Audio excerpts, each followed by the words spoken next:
6 JCB की driver अमा 407 डिम्पर driver अमा अहांग फम अनि कौजरी थागी तोलोप लुपा लिसिंग तरा हारिबा अहांग फम असि पाम्बिरबदी मथक्ता पिजखिबा नंबर अदुदा फोन तौबिदुना अकुपा मरोल खंबियु लोइनना खाप्री इंडस्ट्रीज की मफम असि लापिदुना तानाबिबा यागनी लेंसिनबिरो लैसल आई केयर खांगाबोक बाजार इमा लेरेंबी खोंगा मफम असि मखल कया की फ्रेम अमदी अनौब चहीना लाप असि डिस्काउंट पिजरी मखल कया की अनौब टेक्नोलॉजी क्या सिजनदुना मिट लायंबगी खुदुंग चाबा लैजरी निंगथिजन शंकर नेत्रालयद ट्रेन तरोक्लबा मिट लायंबगी मरमद खंगहैरब सिंगना लायंजरी फ्रेम दा 30% अमदी लेंस दा 30% की खुदुंग चाबा पिजरी फ्री दा आई टेस्टिंग तौबगी खुदुंग चाबा पिजरी अयुक के पुंग निपान मखाइदिगिना नुमिदांग वायरम पुंग मंगा फावबा खुदुंग चाबा पिजरी अमदी संडे ऑफ लेजरो अकोपा मरोल गिदमा कॉल तौबियु 961242197 अमुखना 961242197 लेंसिनबिरो लैचल आई केयर खांगाबोक बाजार लैरेंबी खोंगना अवाब फोंदोक्सबा श्री थोंग्राम जगत सिंहाना मनों मतम चादना लैखिदबदा ऑल टेंथा यूथ कांग्रेस कमिटीना लैखिद्रबगी थवाइना मपुगी लैकोंदा इंगना चिकना शांति ओइना लैबा ओइरसनु हाइदुना ऑल टेंथा यूथ कमिटीना मिनिट अनि तुमिना लैदुना अवाब फोंदोखरे महाकना हिंगलिंगै मतमदा all Tentha youth Congress committee की मेंबर ओइबिरमी 34/6 की ओइनासु यूथ कमिटी की प्रेसिडेंट ओइबिरमी अमदी टीकेडीए क्लब किसु जनरल सेक्रेटरी ओइबिरमदुना मियामगी याइफनबा थबक थरम कया अमा तौबिरमी लैखिदबा नुमित जनवरी की तांग तरा इंग्लिशिंग अनि कुनगनिथोय वाक्सिंग की निपानी पानबा निंगथौकाबा नुमित अस्ति संजोय लाक्लिबा तांग तरा मंगा था अमा इंग्लिशिंग अनि कुनगनिथोय वाक्सिंग की तरा हमदोय निपानबा थांग जनुमित थोकले लाक्लिबा तांग कुनगा हमदोय था अमा इंग्लिशिंग अनि कुनगनिथोय वाक्सिंग की कुनमाथोय निपानबा नोंगाइजिंग नुमितता सरादा दिन थोकले मरम अदुना महाकलोइना तिनरंबा ख्वाइ पुमनमकना थौरम पुंबा याउबिरनबा नलुकचरी पाउजेंजरीबा श्री थोंग्राम मंगोलजाउ सिंह अपोकपा श्री थोंग्राम ओंबी मेमथोइबी देवी लोइनबी तेंथा खुनौ बाजार श्री श्री गौरचंद्राय नमः श्री खरीबम शरद सिंहना महाकी नुक्सीजरब इमुंग मनुंग सागै नातै ख्वाइ पुनमकपु थादोकपिरमलगा हौकिबा तांग 19 था अमा इंग्लिश सिंगनी कुनगनी थोय वाक्सिंग 13 पानबले पापोप नुमित्ता श्री गुरु की कृपादगी बेस ओलगा श्री कृष्ण चैतन्यदास लबंग मंजूरी हाइब नाम भंगजदुना वृंदावन प्राप्ति होइख्रे लागिबा तांग कुनगु हुमदोय थामा इंग्लिश सिंगनी कुनगनी थोय वाक्सिंग की कुन्नी पानबा नोमाइजिंग नुमित्ता अस्ति संजय लौखचरब मतुंग लागिबा तांग 38 थामा इंग्लिश सिंगनी कुनगनी थोय वाक्सिंग की कुनगा मापनी पानबा निंगथौकाबा नुमित्ता स्वर्द दिन थोकले नुमित असिदा लैखिद्रबगी आत्मा शांति गिदमक ngamjaba bastu khardam Sri Gaurachandra Mahaprabhu की चरणदा कचगदौरी उपलखेस्न ब्राह्मण वैष्णव अहलमन मरुमपांग लैखिद्रबग तिनबिरंबा इमुंग मनुंग नदी सखंगजहौद्रबा मरुमपांग सिंगना मतम चाना लिंगबिरक्तुना हरि नाम श्रवण फंगबिननबा डायमंड रेडियो की थोंगदा पाउजेंजरी लैखिद्रब श्री खरीबम शरद सिंह खोंगजोम बाजार द मतम सांगना वर्कशॉप की दुकान अमा हांगदुना लैजरम मियामना तोइदो हिंदोना खंगनरबा श्री खरीबम शरद सिंह महाकी सर्द दिन असि अयुक्त लोइसिनजगन पाउजेंजरीबी खरीबम ओंबी इबेमा देवी लोइनबी खरीबम विश्वेश्वरी देवी मचानुपी खरीबम अनीश्वरी देवी मचानुपी खरीबम दीपक सिंह मचानुपा खोंगजोम शिवनगर नुंगाइरबो पाउजेल थागी लुपा लिसिंग अनि हुल्लगा लुपा लाख कुन फंगदब स्टॉक पेमेंट मरुप लाखलिबा फेब्रुवारी की तांग 13 इंग्लिश सिंगनी कुनगनी थोय युम सकिस नुमितगी हौजरगनी लास्ट की मेंबर चामदगी नहुबुद्रा मंगा फावना थाद लुपा लिसिंग अमग चंगा खक्ता हुनगनी अदुगा मेंबर हुबुद्रागा मरीदगिना यांखै फावबगी मनुंगदा लैरिबना लुपा लिसिंग अमा खक्ता हुनगनी अमदी मेंबर निफु मापनदगिना कुन मंगा फावबदा लैबना लुपा चंगा खक्ता हुनगनी अरोइबगी मेंबर कुन मरीदगिना अमा फावबना पैसा अमत हुलरोय मेंबरशिप की बेनिफिट प्रोग्राम ओइना अपिक परसेंटोइड सिक्योरिटी डिपॉजिट अमदी गारंटर अमत याउदना मखल कया की लोन सिंह personal loan business loan smartphone loan अमदी भेकन लोन लौबगी खुदोंग चाबा लेगनी हेन अकुप मरोल खंबिनिंगलबदी थौबाल ओक्रमदा लेरिबा TRF development Nidhi limited near Waikhom Mani girls college की ऑफिसता अयुक पुंग तरा दिगिना नुंगथिल पुंग अहुम फावबदा लाक्तुना तानाबियु नत्रगा कॉल तौबियु 6091 78389 अमुखाना 6091 78389 लोइनना हारिबा मरो बसिगिदमक एजेंट ओइबनिंग सिंगिसु खुतोंग चाबा लेगनी नुंगाइरबो पाउजे आईटी गिलमदा ममिंग लेरबा जिंगु आईटी वर्ल्ड स्टोर थौबाल बाजार मखा लैतानथेम ऑटो पार्किंग मना हारिबा मफम असिदा हांगबा हौजरी पिजरिबा सर्विस सिंगदी सीसीटीवी इंस्टॉलेशन ब्रांडेड कंप्यूटर्स लोइनना असेंबल कंप्यूटर्स लैपटॉप्स प्रिंटर्स लोइनना गेमिंग की डेस्कटॉप असेंबल तौजरी अमदी आईटी गा रिलेटेड ओइबा एक्सेसरीज खुदिमा फंगबिरगनी लैपटॉप की मदरबोर्ड यादब अमसुंग पार्ट अमदी कैबिनेट फंगदब सिंगसु फंगबिरगनी चिप लेवल मदरबोर्ड रिपेयरिंग की खुदोंग चाबसु लेजरी सीसीटीवी कैमरा की इंस्टॉलेशन कंप्यूटर लैपटॉप की ओइनदी अहेनब ऑफर पिजरी मफम थौबाल बाजार मखा लैतानथेम ऑटो पार्किंग मना अकोप मरोल खंबिनिंगलबदी कॉल तौबियु 700 574 6809 अमुकहना 700 574 6809 हांगदोकचरी जिंगो आईटी वर्ल्ड स्टोर लेंगसिन बिरक्सी याइफबी आई केयर खांगबोक बाजार याइफबी आई केयर ना लाकदोरिबा फेस्टिवल सिंग असिगी मांगजौनना ऑफर कया पिजरी अदोमना याइफबी आई केयर द मिट लाइंग बलाक मतमदा फ्रेम फ्री द पिजरी लेंसु अहोंगबा ममलदा पिजरी लोइनना ब्लू कट एआरसी ऐसे अमदी प्रोग्रेसिव न चिंगबा मखल मखा कया लौबदा ऑफर पिजरी लेंगसिन बिरो अयुक के पुंग मापल ताबदगिना नुमिदांग वाइरम पुंग मरी फावबदा लोइनना अयुक के पुंग मापन दिगिना पुंग मरी फावबा ऑफिस आवर मतम मसिदा call तौबिरो अकुप Marol खंबिनिंग Singh 739595 7341 लोइनना 9862 6969 हारिबा number Singh असिदा call तौबिदुना अकुप Marol खंबियो याइफबी I care खांगबो बाजार थागतपा फोंदोकसरी तेजपुर मखा लेकाइदा लैबा थौनाउजम ओंबी इनाउ देबी हारिबा मियोय असिगी चही कुनगा मंगारोम खुद खोंग अमदी ख्वांगदा मफम सलाई खंगदना चिकपा नाबा तौरंबा अदो खांगबोक पाथ्री खा खुंदोंदा लैबा ओजा माइबा थोक्सोम याइशा ओजा असिना लायेंबिबदगी फरे मसिगिदमक ओजाबु हानिंगाय लेतना थागतपा फोंदोकसरीबा थौनाउजम ओंबी इनाउ देबी तेजपुर मखा लेकाय खनबियु तानबियु खांगबोक पाथ्री खा खुंदोंदा लैबा ओजा माइबा थोक्सोम याइशा कॉन्टेक्ट नंबर पिजरी 7628965816 अमुक्तंगा 7628965816 नुंग तुम्हले ईश्वर की मंगताक अमदगी नुंग 27 mm की मथक्ता लेबा फावबदा संगा युंफम नुंगफौ पखा बेमदा लेबा सनाहलगी मना मसिंग ने सेंब हिदाक थकपदगी नुंगसिंग पुंगतुम तुमहंदुना फहनबा ngamle मसिंगा किडनी इसिंग कोमदा लेबा नुंगसिंग तुमहंदुना माई पाकना लायेंबा ngamle नुंग लेबा सिंगना अमुक्तंग सांगयेंग तौथोकपियो अकोपा मरोल की दमा कॉल तौबिरो 9366752158 अमुकहना 9366752158 लायेंग जरिबा सनाहल संगा युंफम नुंगफो पखाम मेल सनान गिदाक थकपदगी फग्रबा मियोय सिंग इबोमचा थौबाल निंगोमबम पुष्पा हैरो बिकी हैरो एम जेम्स खांगबो हमीदा संगा युंफम युमनाम अमुसना थौबाल हौखा वाई अरंजना थौबाल हौखा अवाबा फोंदोकपा वांजिंग तेंथा केंद्र की मिहुत ओइजदुना इहाकना मिनिस्टर ओइरिंगेदा वांजिंग खुंजा की मियोय सिंग तानजदुना वांजिंग खुंजाबु इकाय खुमनजबु चबोइना वांजिंग Ningthou संगलेन अमदी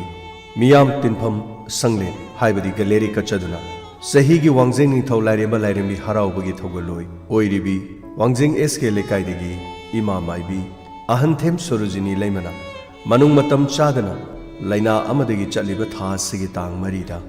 नुंसीजरबा महाकी इमुंग मनुंग मरुक मपांग ख्वाई पुनमकु थादोकलगा मपुगी लेकोंदा लेरांग लेनम ओइना खोंदोइखिबदा ताइबंग मियोइबो ओइबा अखोइना निंगम हौदबा अमदी नुंगाइजा हौदबगी चाइनादु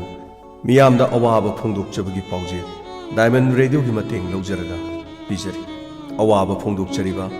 Moirangthen Hemanta, former minister.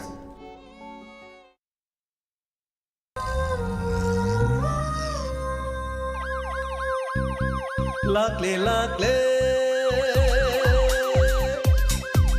Inspector Tayai Ahan mamaktada Diamond Radio Channel ki Inspector Tayai tabiribi singbu James Hagru jamna taramlok chobolane ko nono khurumjari ngasi puduna laksari Inspector Tayai chahungani pan subatangka sandok chari bathoro masi wakalna sagatchaba wari wari asi haujik hingliba amadi laikhidraba kanagum amataga mari lenezade karigumba wari asi manaba natraga mari lenaba yorum labadi masida lakpo wakat aikhoine logjaba ngamjaro ngarangi makha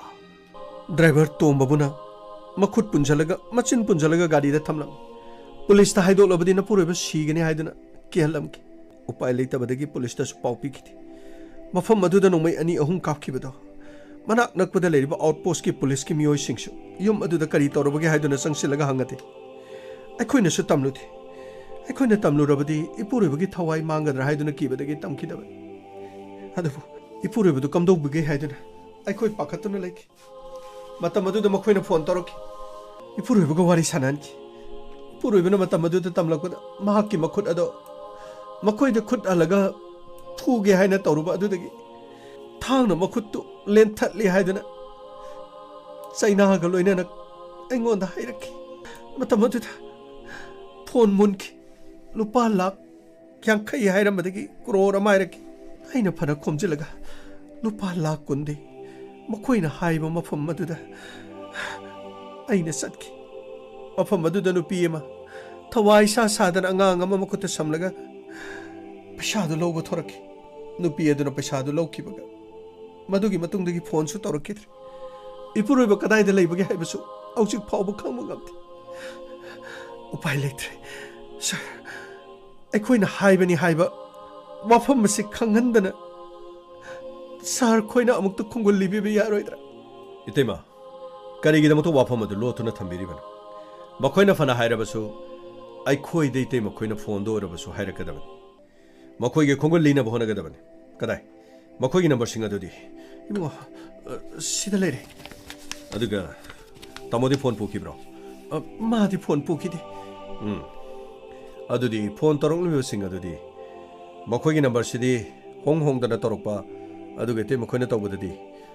hujik te khoina tawbu matamda switch off aikri nupa lakh kun salokri aduga nakhoigi tamobusu thadok pidre yamna pakhal phatanungda thokadra haiduna puningda akiba muga loina nibungo yaragati nakhoina phangnaba mukta thibiyo ba kaidobagi tema matam siamna thengkraban haujiki matamda paisa kharagi dama lupa kharagi dama mi hatpa ngamba ngaktan tema paisa do lokthokrabanina phatanungda thokadra haiba pakatpa phawai maramdi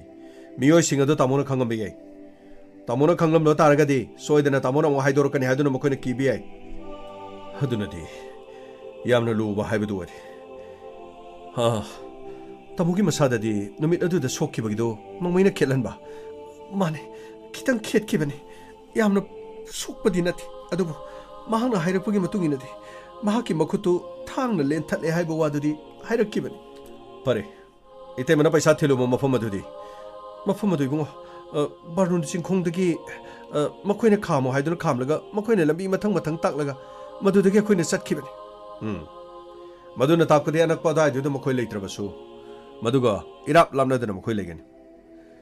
aikhoina operation chathaba taragasu maduga koibada chathadaba yar ibungo nakhoina operation chathabada nakhoi tamogi punchi mu manglabadi kamdauba tema makhoi di amani khaktani aikhoi di masing lak ngamdana le makhoi ne ngamadi noma khaktani aikhoi ne ngamadi nukti numit khudingi tema karimata kibigan makhoi bu pharaga dandi pine no khonaga dab aduga itema dagi paisa laukiba nupi adugi masaga dadi tema ningsing mangamgadra ai mahabudi punchi simagi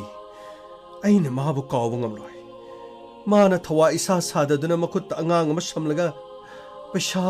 chabun singadu lauraga chatkibagi mahaki mawng ado aina punchi da kawroi bungo pare tema aikoi khongol lina batauge gamai sir aikoi gi tem gok thoro thabak chana batausi pagani sir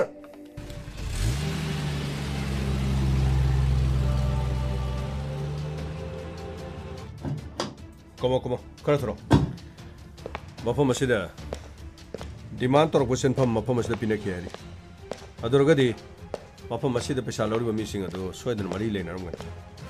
nupi maunha mana nga ma mukut sabaga mafam sitana purake banina akoi hand before sing di sir loi lai maning da sir okay box and operation sa thagada ban yumthong asida leriba mi khudima pareng amam lehanduna masak than ga dam mafam asigi mi na tabasing 파갈라가 동안 와항팡 도거든. 와파마시게 안 타르브라. Yes sir. 상gel로. 너코이기 팀도 아드노 송 마카당 무사히 있어. 아드고 너코이 팀. 고겐. sir. 너코이기 송이 있어. 파니 sir. 파룩. sir. 너코이기 들어 좀 넣어. 파니 sir. sir. 아직 봄이도 पैसा लौरगा साइदा सम लेरमगदरने sir. हाइने खनबददि मखोइ पैसा मसिंग थिबगी Mama pokpudagi pisado udribanina sir. Matin tha ga sumaina ama ani ahum mari na thidana leram dong walida sir. Gamai. Thirabasu thijan. Aikoi gi di thidaba yadaban. Aduga mapam asida mi masak khangdaba. Aduga leriba mi singa sina masak khangde na haiba taraga mi jinu pagal wahang pang togadam. Phangni sir. Aduga Sandos sir. Ai waigi. Bimoga aduga Rahulga nakoi sonse imung chechang. Mi loile kok tholo. Funny sir. Mara leba mi matang phara badi. Clue khara khanga da. Hey, Rajenina. Hello, Rajen. Kari le re. Sir, hojo jik phang phang do sir. Asiba masa ma khak sir. Makut ta su thangpham su le hari sir. Masi aikoina hojo jik thiri ba kesi ga sir. Mari le ne ga da mali sir. Kari no hai se. Aseng bo pham la. Mali sir. Madhugi report, details puno mag thajar ge address na sing mudo sir. Pare. Ai. Wa mai ge. Faruk sir. Kogen sir. Na koi mafam asida search operation makata na sa ko. Sing na mi puno ma phajang da bani. Ai koi asi ba ma leire hari. Mado botho sector ki ge. Fani sir. Jase loga mai. Rahul. Santos. Fani sir. Thoro. Khartuna thoro. Fani sir.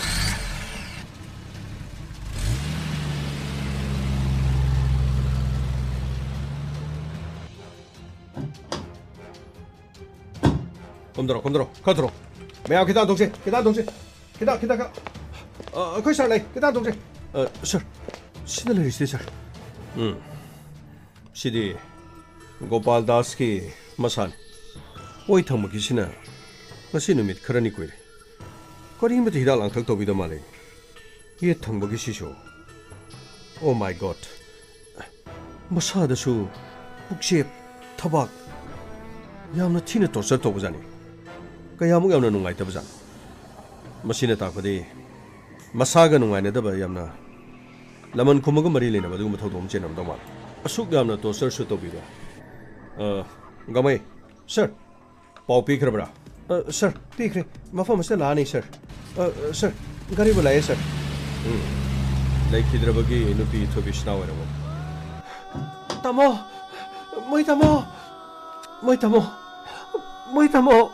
Karino Torisibo. Moitamo Karino Torisibo. Karisito di Habadani. Mokuina Pio Habo Pisaso Pibo. Aduga Matwaishilo Bibo. Nakoi Pisake am no Pamano. Nakoi Pisake am Pamano. Aina Hazer. Pisapuno Makto Ipuro Benatamani. Ipuro babu thadok piraga paisa sing adu pijage haidare adu kari mata tabu kauba lai mari mata sing dagi khomjalaga maru mapang sing dagi khomjalaga sara lupa thamlaga lupa lakh kun saraga pibani minung sikhang de dako minung si aite dako ipuro baga igana kari bolan khibage ekoi gi ralse Aikoina bot lepu basira. Mane, aikoina bot lepu basine. Hausiki matam na bot lepa yade. Hausiki matam na bot lepa di mi hat pangam gadaba. Aduga sel yamna hundok pangam gadaba. Aduga mipum khudi maki thamoi pelen mangam gadaba mina bot lep gadaba ni. ꯑꯩꯒꯤ ꯄꯣꯔꯣꯏꯕꯗꯤ ꯁꯦꯜ ꯄꯥꯏꯕ ꯅꯠꯇꯦ ꯃꯔꯝꯗꯝꯕꯨ ꯅꯨꯡꯁꯤꯖꯈꯤꯕ ꯃꯔꯩ ꯄꯥꯛꯄꯨ ꯅꯨꯡꯁꯤꯖꯕꯅꯤ ꯃꯤꯒꯤ ꯊꯃꯣꯏꯕꯨ ꯊꯃꯣꯏꯅ ꯂꯩꯕꯅꯦ 마디 셀나 토모이 레이바 미나띠에 이봉어 이때마 와로 비비아디 마사세 포스모템기다 막 부다비야 마타우 그럼나 마학 핫키바나 마타우 그럼나 타우도 오시 토키바노 하이바다 랑라랑진 크르 강내는 버기다 막 마학기 마사세 포스모템기다 막 부다비야 까리 포스모템 와리 버기 봉어 하이비오 인스펙터 까리 포스모템 와리 버기 마사 punamakta mamaida makhorida makhutta thangna lendaba mafam kadaida yauribake yengbiyo postmortem di makhoina tawraga tharedana aina haijabane aina igi poroibada haijabane karigino tamo bol lepkadoribasibo lamdam masida leiriba miyamdi selda ngawbane selda da khanbane ꯁꯦꯜ ꯌꯥꯝꯅ ꯄꯤꯕ ꯉꯝꯕ ꯃꯤ ꯑꯗꯣ ꯃꯗꯨꯕꯨ ꯃꯤ ꯑꯣꯏꯅ ꯈꯟꯕꯅꯦ ꯂꯥꯏ ꯑꯣꯏꯅ ꯈꯟꯕꯅꯦ ꯏꯁꯣꯔ ꯑꯣꯏꯅ ꯈꯟꯕꯅꯦ ꯃꯁꯥ ꯃꯁꯥꯒꯤ ꯃꯕꯨꯛ ꯊꯤꯟꯅꯅꯕꯒꯤꯗꯃꯛꯇ ꯃꯈꯣꯏꯗ ꯑꯔꯦꯝ ꯑꯈꯥ ꯈꯔ ꯄꯤꯖꯕ ꯉꯝꯕ ꯃꯤ ꯑꯗꯣ ꯑꯗꯨꯅ ꯏꯁꯣꯔ ꯑꯣꯏꯅ ꯈꯟꯕꯅꯦ ꯃꯈꯣꯏꯒꯤ ꯊꯤꯀꯥ ꯇꯧꯅꯅꯕ ꯃꯈꯣꯏꯒꯤ ꯃꯆꯥ ꯃꯁꯨ ꯊꯕꯛ ꯍꯥꯞꯅꯅꯕ ꯃꯈꯣꯏꯒꯤ ꯑꯣꯏꯖꯕ ꯑꯗꯨꯒ ꯑꯔꯦꯝ ꯑꯄꯥ ꯈꯔ ꯆꯥꯅꯅꯕ ꯃꯗꯨꯒꯨꯝꯕ ꯆꯦꯟꯕ ꯉꯝꯕ ꯃꯤ ꯑꯃꯗꯤ ꯃꯈꯣꯏ ꯌꯥꯝꯅ ꯂꯩꯕꯗꯣ ꯑꯗꯨꯒꯨꯝꯕ ꯃꯁꯤꯡ ꯌꯥꯝꯅ ꯂꯩꯕꯅ ꯚꯣꯠ ꯀꯥꯒꯅꯤꯌꯦ ꯍꯧꯖꯤꯛꯀꯤ ꯂꯝꯗꯝ ꯑꯁꯤꯗ ꯂꯩꯔꯤꯕ ꯃꯤꯌꯥꯝ ꯄꯨꯝꯅꯃꯛꯇꯤ ꯃꯁꯥꯒꯤ ꯆꯞ ꯆꯥꯕ ꯃꯤꯔꯦꯞ ꯄꯨꯊꯣꯛꯅꯅꯕ ꯍꯣꯠꯅꯕꯗ ꯃꯁꯥ ꯃꯁꯥꯅ ꯑꯄꯥꯝꯕ ꯃꯤꯗꯨ ꯈꯟꯕꯒꯤ ꯃꯇꯝ ꯑꯗꯣ ꯌꯥꯝꯅ ꯍꯦꯟꯈ꯭ꯔꯦ ꯂꯝꯗꯝ ꯑꯁꯤꯗꯗꯤ ꯄꯩꯁꯥ ꯃꯅꯤ ꯄꯥꯋꯔ ꯆꯤꯟꯗꯗꯤ ꯂꯥꯏꯔꯕꯁꯤꯡꯒꯤꯗꯃꯛ ꯍꯥꯏꯕ ꯑꯗꯨꯕꯨ ꯂꯥꯏꯔꯕꯁꯤꯡꯒꯤꯗꯃꯛ ꯊꯥꯗꯕ ꯁ꯭ꯀꯤꯝ ꯈꯨꯗꯤꯡꯃꯛꯅ ꯏꯅꯥꯛ ꯈꯨꯟꯕꯁꯤꯡꯅ ꯑꯣꯏꯕ ꯏꯅꯥꯛ ꯈꯨꯟꯕꯁꯤꯡꯒꯤ ꯃꯊꯛꯇꯗꯤ ꯍꯦꯟꯅ ꯅꯨꯡꯉꯥꯏꯕ ꯍꯦꯟꯅ ꯃꯥꯏ ꯄꯥꯛꯅꯅꯕ ꯃꯈꯣꯏꯒꯤꯗ ꯑꯣꯏꯕ ꯃꯈꯣꯏꯒꯤ ꯃꯆꯥ ꯃꯁꯨ ꯊꯕꯛ ꯇꯧꯕ ꯉꯝꯅꯅꯕ ꯃꯈꯣꯏꯒꯤ ꯊꯤꯀꯥ ꯇꯧꯕ ꯉꯝꯅꯅꯕ ꯍꯥꯏꯕꯤꯌꯣ ꯂꯥꯏꯔꯕ ꯆꯐꯨꯗ ꯃꯤꯔꯥꯡ ꯊꯨꯕ ꯀꯅꯥꯅ ꯊꯤꯀꯥ ꯇꯧꯕ ꯉꯝꯒꯗꯒꯦ ꯍꯥꯏꯕꯤꯌꯣ ꯆꯐꯨꯗ ꯃꯤꯔꯥꯡ ꯊꯨꯕ ꯏꯃꯨꯡ ꯃꯅꯨꯡꯅ ꯃꯆꯥ ꯃꯁꯨ ꯊꯕꯛ ꯇꯧꯕ ꯉꯝꯒꯗ꯭ꯔꯣ ꯂꯩꯉꯥꯛꯀꯤ ꯊꯕꯛ ꯇꯧꯕ ꯉꯝꯕ ꯀꯅꯥꯕꯨ ꯂꯩꯕꯒꯦ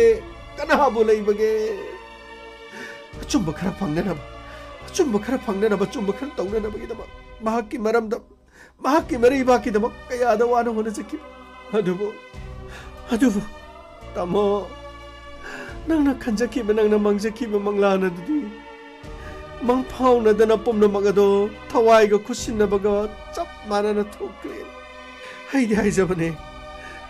ꯍꯥꯏꯖꯕꯅꯦ ꯂꯝꯗꯝ ꯑꯁꯤꯒꯤ ꯃꯤꯌꯥꯝꯗꯤ ꯌꯥꯔꯣꯏꯌꯦ ꯁꯦꯜꯗ ꯄꯪꯊꯕꯅꯦ ꯃꯁꯥꯒꯤ ꯏꯖꯠ ꯌꯣꯜꯂꯒ ꯆꯥꯗꯦ ꯍꯥꯏꯕ ꯈꯛꯇ ꯃꯉꯥꯏꯔꯕꯅꯤ ꯃꯁꯥꯒꯤ ꯚꯣꯇꯤꯡ ꯔꯥꯏꯠꯄꯨ ꯄꯩꯁꯥ ꯄꯤꯔꯒ ꯌꯣꯜꯂꯤꯕꯗꯣ ꯃꯁꯥꯒꯤ ꯏꯖꯠ ꯌꯣꯟꯗ꯭ꯔꯤꯕ꯭ꯔꯣ ꯆꯍꯤ 5ꯒꯤ ꯃꯁꯥꯒꯤ ꯃꯔꯝꯗꯝꯒꯤꯗꯃꯛꯇ ꯃꯁꯥꯅ ꯃꯁꯥꯒꯤ ꯑꯄꯥꯝꯕ ꯃꯤꯍꯨꯠ ꯈꯟꯗꯨꯅ ꯃꯁꯥꯅ ꯑꯄꯥꯝꯕ ꯃꯤꯔꯦꯞ ꯑꯗꯨꯗ ꯃꯇꯤꯛ ꯆꯥꯏ ꯍꯥꯏꯗꯨꯅ ꯈꯟꯕꯒꯤ ꯃꯍꯨꯠꯇ ꯃꯁꯥꯒꯤ ꯑꯣꯏꯖꯕ ꯈꯔꯒꯤ ꯂꯨꯄꯥ 2, 3, 4, 5 ꯄꯩꯁꯥ ꯐꯪꯂꯒ ꯂꯣꯏꯔꯦ ꯍꯥꯏꯗꯨꯅ ꯈꯟꯕ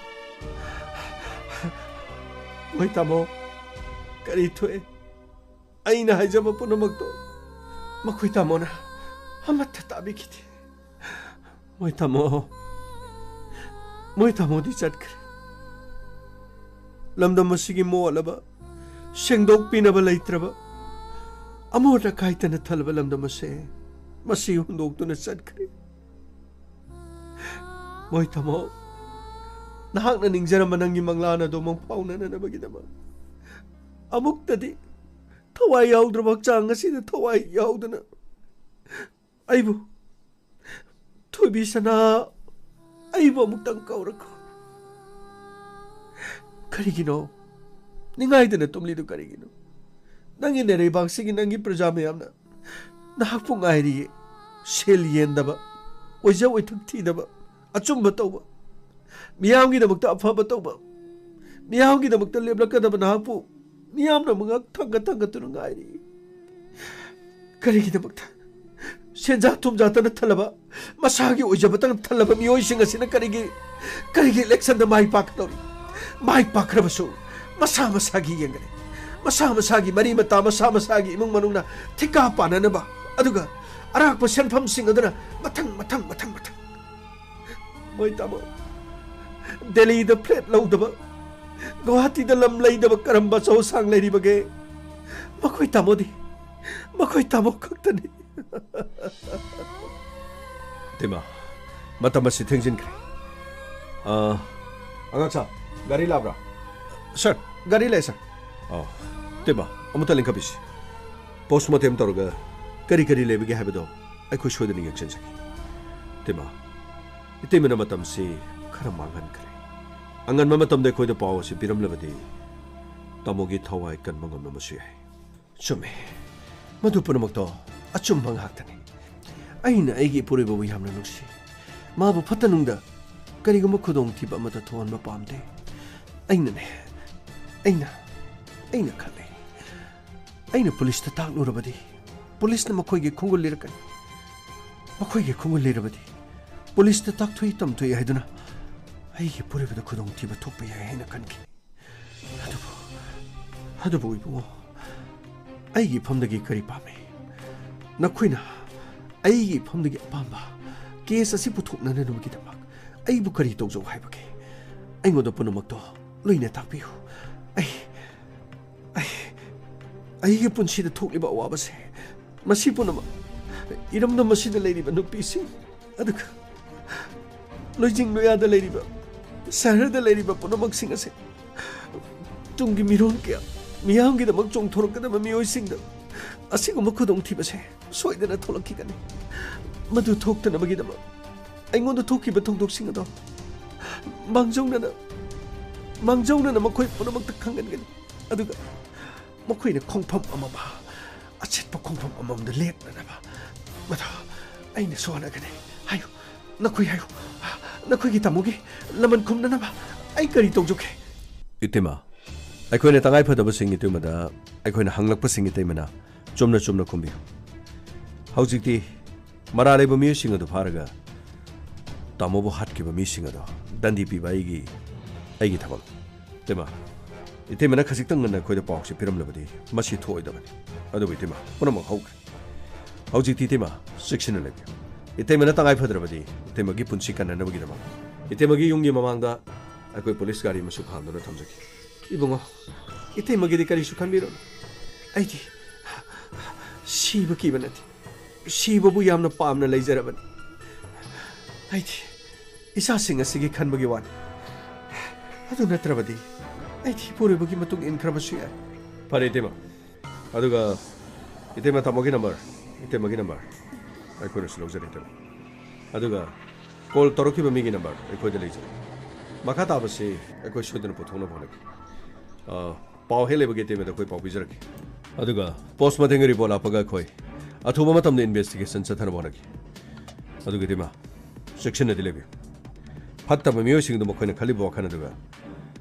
ꯑꯃꯔꯣꯝꯗ ꯃꯈꯣꯏ ꯀꯗꯥꯏꯗ ꯂꯩꯕꯒꯦ ꯍꯥꯏꯕꯗꯣ ꯑꯩꯈꯣꯏ ꯄꯨꯊꯣꯛꯅꯕ ꯌꯥꯝꯅ ꯀꯟꯅ ꯍꯣꯠꯅꯈꯤ ꯉꯝꯃꯩ ꯁꯥꯔ ꯑꯁꯤꯕ ꯃꯁꯥ ꯒꯥꯔꯤꯗ ꯍꯥꯞꯄꯕꯅꯤꯅ ꯄꯣꯁꯃꯣꯔꯇꯦꯝꯒꯤꯗꯃꯛ ꯈꯔ ꯊꯨꯅ ꯊꯥꯈ꯭ꯔꯣ ꯔꯤꯄꯣꯔꯠ ꯈꯔ ꯊꯨꯅꯅꯕ ꯑꯩꯈꯣꯏ ꯆꯠꯅꯕ ꯇꯧꯁꯤ ꯐꯅꯤ ꯁꯥꯔ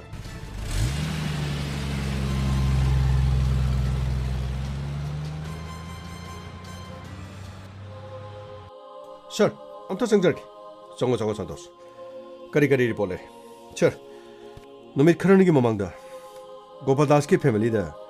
ꯀꯣꯜ ꯇꯧꯔꯛꯈꯤꯕ ꯅꯝꯕꯔ ꯁꯥꯔ 9272 ꯁꯥꯔ ꯁꯤꯒꯤ ꯅꯝꯕꯔꯁꯤꯅꯤ ꯑꯗꯨꯒ ꯃꯁꯤꯒꯤ ꯃꯇꯨꯡꯗ ꯑꯃꯨꯛ ꯃꯈꯣꯏ ꯏꯃꯨꯡꯗ ꯑꯇꯣꯞꯄ ꯅꯝꯕꯔ ꯑꯃ ꯀꯣꯜ ꯇꯧꯔꯛꯏ 4622 ꯁꯥꯔ ꯍꯥꯏꯔꯤꯕ ꯅꯝꯕꯔ ꯑꯅꯤꯁꯤꯅ ꯏꯃꯨꯡ ꯑꯁꯤꯗ ꯀꯣꯜ ꯇꯧꯔꯛꯈꯤꯕꯅꯤ ꯁꯥꯔ ꯑꯗꯨꯒ ꯃꯄꯨꯔꯣꯏꯕ ꯒꯣꯄꯥꯜꯗꯥꯁ ꯐꯥꯈ꯭ꯔ ꯃꯇꯨꯡꯗ ꯑꯃꯨꯛ ꯅꯨꯄꯤꯗ ꯀꯣꯜ ꯇꯧꯔꯤꯕ ꯅꯝꯕꯔꯁꯤ ꯁꯥꯔ ꯑꯇꯣꯞꯄ ꯅꯝꯕꯔ ꯑꯃꯅꯤ ꯁꯤꯅ 7762 ꯀꯔꯤ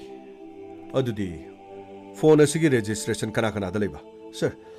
ꯅꯝꯕꯔꯅ ꯇꯣꯉꯥꯜꯂꯦ ꯃꯃꯤꯡꯅ ꯇꯣꯉꯥꯜꯂꯦ ꯃꯃꯤꯡꯁꯤꯗꯤ ꯂꯣꯏꯅ ꯐꯦꯛ ꯉꯥꯛꯇꯅꯤ ꯁꯥꯔ ꯑꯗꯨꯗꯤ ꯃꯈꯣꯏꯒꯤ ꯅꯝꯕꯔꯗꯤ ꯁꯔꯚꯤꯂꯦꯟꯁꯇ ꯊꯝꯃꯕ ꯅꯠꯇ꯭ꯔꯣ ꯁꯥꯔ ꯁꯔꯚꯤꯂꯦꯟꯁꯇ ꯊꯝꯖꯔꯤ ꯁꯥꯔ ꯑꯗꯨꯒ ꯌꯥꯝꯅ ꯅꯨꯡꯉꯥꯏꯕ ꯄꯥꯎ ꯑꯃꯅ ꯁꯥꯔ ꯆꯤꯡꯈꯣꯡ ꯑꯗꯨꯗ ꯒꯣꯄꯥꯜꯗꯥꯁ ꯍꯨꯟꯗꯣꯛꯑꯝꯕ ꯃꯇꯝꯗ ꯐꯣꯟ ꯅꯝꯕꯔ 4622 ꯁꯥꯔ ꯑꯦꯛꯇꯤꯚ ꯑꯣꯏ ꯁꯥꯔ ꯌꯥꯝꯅ ꯐꯔꯦ ꯏꯃꯨꯡ ꯑꯁꯤꯗ ꯀꯣꯜ ꯇꯧꯔꯛꯈꯤꯕ ꯅꯝꯕꯔꯁꯤꯡ ꯑꯁꯤ ꯁꯔꯚꯤꯂꯦꯟꯁꯇ ꯂꯣꯏ ꯊꯝꯃꯨ ꯑꯗꯨꯒ ꯃꯈꯣꯏꯒꯤ ꯂꯥꯁ ꯂꯣꯀꯦꯁꯟ ꯀꯔꯥꯏ ꯑꯣꯏꯒꯦ ꯍꯥꯏꯕꯗꯣ ꯑꯦꯅꯤ ꯅꯝꯕꯔ ꯑꯍꯨꯝꯁꯤꯒꯤ ꯂꯥꯁ ꯂꯣꯀꯦꯁꯟ ꯑꯃꯇꯪ ꯈꯪꯕꯗ ꯑꯃꯈꯛ ꯐꯥꯒꯠꯄꯗ ꯃꯊꯪ ꯃꯊꯪ ꯐꯥꯒꯠꯄ ꯌꯥꯒꯅꯤ ꯑꯗꯨꯒ ꯊꯧꯗꯣꯛ ꯊꯣꯛꯄ ꯅꯨꯃꯤꯠ ꯑꯗꯨꯗ ꯃꯈꯣꯏꯒꯤ ꯊꯣꯡꯒꯥꯜ ꯑꯗꯨꯗ ꯃꯤꯑꯣꯏ ꯈꯔ ꯒꯥꯔꯤꯗ ꯂꯩ ꯍꯥꯏꯕꯗꯨꯗꯤ ꯒꯥꯔꯤ ꯑꯗꯨ CCTV ꯐꯨꯇꯦꯖ ꯑꯗꯨꯒ ꯑꯇꯩ ꯑꯇꯩꯗꯤ ꯁꯔ CCTVꯗꯤ ꯂꯩꯀꯥꯏꯗꯨꯗ ꯑꯃꯠꯇ ꯂꯩꯇꯦ ꯁꯔ ꯑꯣ ꯃꯥꯏ ꯒꯣꯗ ꯑꯗꯨꯒ ꯒꯣꯄꯥꯜ ꯗꯥꯁ ꯃꯁꯥꯃꯛꯀꯤꯗꯤ ꯁꯔ CCTV ꯄꯥꯟꯅꯕꯗꯤ ꯍꯣꯠꯅꯔꯝꯃꯤ ꯑꯗꯨꯕꯨ ꯏꯟꯁꯇꯣꯂꯦꯁꯟ ꯇꯧꯗ꯭ꯔꯤꯉꯩꯗ ꯊꯧꯗꯣꯛ ꯑꯁꯤ ꯑꯣꯀꯦ ꯐꯔꯦ ꯑꯃ ꯑꯣꯏꯔꯦ ꯍꯥꯏꯔꯤꯕ ꯅꯝꯕꯔꯁꯤꯡ ꯑꯁꯤ ꯀꯗꯥꯏꯗ ꯂꯥꯁ ꯂꯣꯀꯦꯁꯟ ꯑꯣꯏꯈꯤꯒꯦ ꯍꯧꯖꯤꯛ ꯁ꯭ꯋꯤꯆ ꯑꯣꯐ ꯂꯩꯕ꯭ꯔꯥ ꯑꯣꯟ ꯇꯧꯕ꯭ꯔꯥ 4622 ꯀꯗꯥꯏꯗ ꯂꯩꯕꯒꯦ ꯍꯥꯏꯕꯗꯨꯗꯤ ꯃꯗꯨꯒꯤ ꯔꯤꯄꯣꯔꯠꯇꯤ ꯁꯔ ꯈ꯭ꯋꯥꯏꯗꯒꯤ ꯂꯦꯇꯦꯁ ꯑꯣꯏꯕꯗ ꯁꯔ ꯍꯥꯏꯔꯤꯕꯁꯤ ꯁꯔ ꯑꯁꯤꯕꯨ ꯍꯨꯟꯇꯣꯛꯑꯝꯕ ꯃꯐꯝꯁꯤꯗꯒꯤ ꯈꯔ ꯊꯥꯞꯇꯣꯛꯑꯒ ꯑꯃꯨꯛ ꯃꯈꯥꯔꯣꯝꯗ ꯍꯥꯏꯕꯗꯤ ꯁꯔ ꯕꯤꯁꯅꯨꯄꯨꯔ ꯗꯤꯁꯇ꯭ꯔꯤꯛꯀꯤ ꯃꯐꯝ ꯑꯃꯗ ꯑꯣꯀꯦ ꯑꯗꯨ ꯑꯣꯏꯔꯕꯗꯤ ꯑꯩꯈꯣꯏ ꯆꯥꯟꯁ ꯑꯃꯈꯛꯇꯤ ꯂꯩꯔꯤ ꯅꯠꯇ꯭ꯔꯥ ꯃꯥꯅꯤ ꯁꯔ ꯍꯧꯖꯤꯛ ꯐꯣꯟꯁꯤ ꯃꯐꯝ ꯑꯁꯤꯗ ꯂꯩꯔꯝꯒꯗ꯭ꯔꯥ ꯂꯩꯔꯝꯃꯣꯏꯗ꯭ꯔꯥ ꯃꯗꯨꯒꯤ ꯃꯔꯝ ꯈꯪꯕ ꯉꯝꯗ꯭ꯔꯤꯁꯤ ꯀꯩꯒꯤꯅꯣ ꯁꯟꯇꯣꯁ ꯁꯔ ꯃꯐꯝ ꯑꯗꯨꯗ ꯃꯈꯣꯏꯅ ꯁꯤꯖꯤꯟꯅꯔꯤꯕ ꯅꯦꯠꯋꯥꯛ ꯑꯁꯤ ꯑꯃꯨꯛꯃꯨꯛ ꯃꯥꯡꯕ ꯑꯃꯨꯛꯃꯨꯛ ꯐꯪꯕ ꯇꯧꯔꯤ ꯑꯣꯀꯦ ꯑꯗꯨꯗꯤ ꯃꯈꯣꯏ ꯁꯣꯏꯗꯅꯃꯛꯀꯤ ꯑꯦꯛꯇꯤꯚ ꯑꯣꯏꯔꯛꯈꯤꯅꯤ ꯃꯗꯨꯒꯤ ꯃꯤꯀꯨꯞ ꯅꯥꯍꯨꯝꯁꯤꯡꯅ ꯂꯩꯔꯤꯕ ꯅꯠꯇ꯭ꯔꯣ ꯁꯔ ꯃꯗꯨꯒꯤꯗꯃꯛꯇꯗꯤ ꯁꯦꯝ ꯁꯥꯗꯨꯅ ꯂꯩꯖꯔꯤ ꯑꯦꯅꯤꯋꯦ ꯑꯩꯈꯣꯏ ꯁꯦꯝ ꯁꯥꯗꯨꯅ ꯂꯩꯒꯗꯕꯅꯤ ꯕꯤꯁꯦꯝꯄꯨꯔꯒꯤ ꯗꯤꯁꯇ꯭ꯔꯤꯛꯇ ꯍꯥꯏꯕꯅꯤꯅ ꯑꯩꯈꯣꯏ ꯆꯠꯄ ꯍꯧꯁꯤ ꯃꯐꯝ ꯑꯗꯨꯗ ꯑꯦꯛꯇꯤꯚ ꯍꯦꯛ ꯑꯣꯏꯔꯛꯄ ꯃꯇꯝꯗ ꯑꯩꯈꯣꯏꯅ ꯆꯪꯁꯤꯟꯕ ꯌꯥꯅꯅꯕ ꯅꯠꯇ꯭ꯔꯕꯗꯤ ꯑꯩꯈꯣꯏꯅ ꯃꯐꯝ ꯑꯁꯤꯗꯒꯤ ꯕꯤꯁꯅꯨꯄꯨꯔ ꯗꯤꯁꯇ꯭ꯔꯤꯛꯇ ꯑꯃꯨꯛ ꯆꯪꯕ ꯃꯇꯝꯗ ꯃꯇꯝ ꯈꯔꯗꯤ ꯁꯣꯏꯗꯅ ꯆꯪꯒꯅꯤ ꯃꯗꯨꯒꯤ ꯃꯇꯝ ꯑꯗꯨꯗ ꯃꯈꯣꯏ ꯑꯇꯣꯞꯄ ꯃꯐꯝꯗ ꯊꯩꯗꯣꯛꯈꯤꯕꯒꯤ ꯈꯨꯗꯣꯡꯆꯥꯕ ꯐꯪꯈꯤꯕ ꯌꯥꯏ ꯑꯩꯈꯣꯏ ꯃꯐꯝ ꯑꯗꯨꯗ ꯆꯠꯅꯕ ꯍꯣꯠꯅꯁꯤ ꯐꯪꯅꯤ ꯁꯔ ꯑꯗꯨꯒ ꯂꯦꯝꯍꯧꯔꯤꯕ ꯅꯝꯕꯔ ꯑꯅꯤꯗꯨꯁꯨ ꯀꯗꯥꯏꯗ ꯑꯦꯛꯇꯤꯚ ꯑꯣꯏꯕ ꯍꯥꯏꯕꯗꯣ ꯃꯗꯨ ꯈꯪꯅꯕ ꯍꯣꯠꯅꯒꯗꯕꯅꯤ ꯁꯔ ꯃꯗꯨꯒꯤꯗꯃꯛꯇ ꯁꯔꯚꯤꯁ ꯄ꯭ꯔꯣꯚꯥꯏꯗꯔꯗ ꯁꯤꯟꯅꯗꯨꯅ ꯂꯩ ꯐꯔꯦ ꯒꯥꯃꯩ ꯁꯔ ꯒꯥꯔꯤ ꯊꯧꯔꯣ ꯌꯦꯁ ꯁꯔ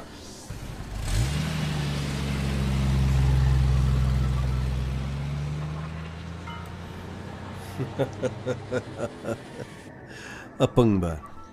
ꯄꯩꯁꯥ ꯈꯔꯗꯨ ꯃꯥꯒꯤ ꯅꯨꯄꯤꯗ ꯁꯦꯡꯅꯀꯣ ꯍꯥꯏꯔꯒ ꯀꯣꯛ ꯄꯤꯔꯒ ꯊꯥꯗꯣꯛꯄ ꯌꯥꯕꯅꯤ ꯑꯗꯨꯒ ꯂꯨꯄꯥ ꯂꯥꯛ 10 ꯈꯛ ꯍꯦꯛ ꯂꯧꯍꯧꯏꯗ ꯑꯩ ꯃꯊꯪ ꯌꯦꯟꯅꯕꯗ ꯄꯩꯁꯥꯁꯤ ꯌꯥꯝꯗꯦ ꯑꯗꯨꯒꯅꯦ ꯋꯥꯏꯒꯦ ꯑꯩꯈꯣꯏ ꯑꯇꯣꯞꯄ ꯃꯊꯪꯒꯤ ꯑꯩꯈꯣꯏꯒꯤ ꯂꯥꯡꯗ ꯊꯨꯅꯅꯕ ꯀꯔꯝꯕ ꯇꯥꯒꯦꯗꯣ ꯑꯩꯈꯣꯏ ꯀꯣꯛ ꯊꯥꯗꯔꯝ ꯍꯣꯠꯅꯁꯤ ꯍꯧꯖꯤꯛ ꯄꯨꯂꯤꯁ ꯑꯃꯗꯤ ꯄꯦꯔꯥꯃꯤꯂꯤꯇꯔꯤ ꯐꯣꯔꯁꯁꯤꯡ ꯃꯤꯀꯣꯞ ꯅꯥꯍꯨꯝꯁꯤꯡꯅ ꯚꯣꯠ ꯃꯌꯥ ꯅꯛꯁꯤꯜꯂꯛꯄꯁꯤꯗ ꯁꯣꯏꯗꯅꯃꯛꯀꯤ ꯆꯦꯛꯀꯤꯡ ꯈꯔ ꯀꯟꯈꯠꯂꯛꯀꯅꯤ ꯑꯩꯈꯣꯏ ꯈꯨꯠꯁꯨ ꯈꯨꯠꯂꯥꯏ ꯄꯨꯔꯒ ꯆꯠꯄꯁꯨ ꯐꯔꯛ ꯇꯥꯒꯨꯝ ꯇꯧ ꯑꯗꯨꯒ ꯃꯤꯉꯣꯟꯗ ꯐꯣꯟ ꯇꯧꯗꯨꯅ ꯀꯤꯍꯟꯕꯁꯨ ꯐꯔꯛ ꯇꯥꯒꯨꯝ ꯑꯗꯨꯒ ꯑꯩꯈꯣꯏ ꯈꯨꯠꯇ ꯂꯩꯔꯤꯕ ꯄꯩꯁꯥ ꯑꯁꯤꯗꯤ ꯌꯥꯝ ꯀꯨꯏꯅ ꯆꯠꯀꯗꯕ ꯅꯠꯇꯦ ꯂꯨꯄꯥ ꯂꯥꯛ 10 ꯑꯁꯤꯗꯤ ꯃꯇꯝ ꯈꯔ ꯃꯉꯥꯏ ꯑꯩꯈꯣꯏ ꯃꯌꯥꯝ ꯌꯦꯟꯅꯕꯗ ꯀꯩꯁꯨ ꯂꯦꯡꯒꯗꯕ ꯅꯠꯇꯦ ꯃꯊꯪ ꯑꯩꯈꯣꯏ ꯄ꯭ꯂꯥꯟꯁꯦ ꯄꯥꯡꯊꯣꯛꯅ ꯍꯣꯠꯅꯒꯗꯕꯅꯤ ꯍꯧꯖꯤꯛ ꯐꯥꯎꯕꯗꯤ ꯊꯣꯛꯈꯤꯕ ꯊꯧꯗꯣꯛꯁꯤꯗ ꯑꯩꯈꯣꯏ ꯀꯔꯤꯃꯠꯇ ꯆꯦꯟꯅꯗ꯭ꯔꯦ ꯅꯠꯇ꯭ꯔꯥ ꯏꯌꯥꯝꯕ ꯑꯗꯨꯒꯤꯗꯤ ꯀꯔꯤꯃꯠꯇ ꯆꯦꯟꯅꯕ ꯂꯩꯇ꯭ꯔꯦ ꯍꯧꯖꯤꯛ ꯐꯥꯎꯕꯗꯤ ꯈꯕꯔꯗꯁꯨ ꯑꯗꯨꯒ ꯄꯥꯎꯗꯁꯨ ꯀꯔꯤꯃꯠꯇ ꯌꯥꯎꯕ ꯂꯩꯇ꯭ꯔꯦ ꯃꯥ ꯚꯣꯠ ꯂꯦꯞꯂꯕꯁꯨ ꯃꯅꯨꯡꯒꯤ ꯃꯤꯅ ꯌꯥꯗꯕꯒꯤ ꯍꯥꯠꯄꯅꯦꯅ ꯀꯟꯅ ꯉꯥꯡꯅꯔꯤ ꯃꯗꯨꯅ ꯍꯦꯛ ꯆꯞ ꯆꯥꯏ ꯃꯥꯅ ꯄꯩꯁꯥꯗꯨ ꯈꯔ ꯌꯥꯝ ꯄꯤꯔꯝꯂꯕꯗꯤ ꯊꯕꯛ ꯑꯁꯤ ꯊꯣꯛꯀꯗꯕ ꯂꯨꯄꯥ ꯀ꯭ꯔꯣꯔ ꯑꯃꯒꯥꯏꯗꯨꯗꯤ ꯃꯉꯣꯟꯗ ꯀꯩꯁꯨ ꯂꯩꯕ ꯋꯥ ꯅꯠꯇꯦ ꯑꯗꯨꯕꯨ ꯄꯪꯕꯗꯒꯤ ꯁꯤꯖꯈ꯭ꯔꯦꯗꯅ ꯏꯌꯥꯝꯕ ꯀꯔꯤꯒꯨꯝꯕ ꯃꯥ ꯁꯤꯔꯝꯗ꯭ꯔꯒꯗꯤ ꯑꯩꯈꯣꯏꯒꯤ ꯃꯁꯛꯁꯦ ꯈꯪꯍꯧꯕꯅꯤꯅ ꯃꯥꯅ ꯑꯃꯨꯛ ꯄꯨꯂꯤꯁꯇ ꯍꯥꯏꯗꯣꯛꯑꯒ ꯃꯗꯨ ꯕꯦꯔꯥ ꯀꯥꯔꯣꯏꯗ꯭ꯔꯣ ꯑꯩ ꯑꯗꯨꯅꯅꯤꯅꯦ ꯑꯩꯈꯣꯏꯅ ꯃꯍꯥꯠꯂꯤꯗꯣ ꯑꯩꯈꯣꯏꯕꯨ ꯃꯁꯛ ꯈꯪꯉꯛꯄ ꯅꯨꯃꯤꯠ 2-3 ꯂꯩꯃꯤꯟꯅꯕ ꯑꯁꯤꯗꯤ ꯃꯁꯛ ꯈꯪꯉꯦꯗꯅ ꯃꯁꯛ ꯈꯪꯉꯗꯤ ꯃꯗꯨ ꯕꯦꯔꯥ ꯀꯥꯔꯛꯀꯗꯣꯏꯅꯤꯅꯦ ꯑꯗꯨꯅꯅꯤꯅꯦ ꯑꯩꯈꯣꯏꯅ ꯍꯥꯠꯂꯤꯁꯦ ꯑꯩ ꯑꯗꯨꯒ ꯋꯥꯏꯒꯦ ꯊꯣꯛꯈꯤꯕ ꯊꯧꯗꯣꯛ ꯑꯁꯤꯒꯤ ꯃꯇꯥꯡꯗ ꯅꯈꯣꯏꯒꯤ ꯅꯌꯨꯝꯗ